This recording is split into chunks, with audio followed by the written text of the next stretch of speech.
Good afternoon. I hope I caught you at a good time. Do you have a moment for me to give you some Bible this afternoon? The title of today's message is, Do We Trust God or Do We Take It into Our Own Hands? And today we in Genesis chapter 48. I'm going to be reading you a couple of verses bouncing around, but just some background, just some context. We have Joseph and we have Jacob. Now, Jacob is coming to the end of his life, right, and is sick. So Joseph is coming down to visit him, but Joseph doesn't come alone. He brings his two sons with him.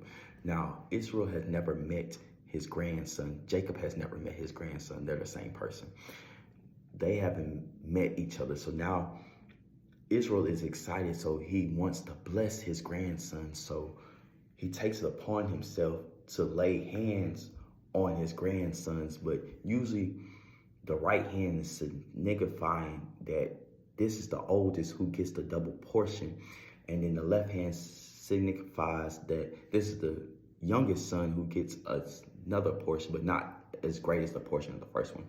So while he's blessing the grandsons, he places his right hand on the youngest son and then places his left hand on the oldest son. Well, let me tell you Joseph's reaction. It says now in verse 17, now when Joseph saw this, that his father laid his right hand on the head of Ephraim, and it displeased him. So he took his father's hand to remove it from Ephraim's hand to place to Messiah's hand. And Joseph said to his father, not so, my father, for this one is the firstborn.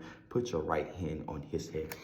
This is what we look like when God is not working as fast as we want to, or doing a miracle how we pictured it to be done.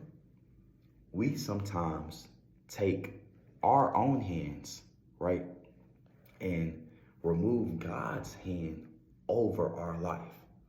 So I just want to ask you today, are you removing God's hand over your life? Because it doesn't look like, it doesn't sound like, it doesn't feel like what you thought God was going to do. But you have to understand his ways are higher than our ways, and his thoughts are higher than our thoughts, right? So I want you to find and search your heart today and figure out, are those trials and tribulations because of something I'm going through with God, or is because I took my hand and took God's hands away? Now, with that being said, I love you. Jesus loves you. I hope you have a phenomenal rest of your day.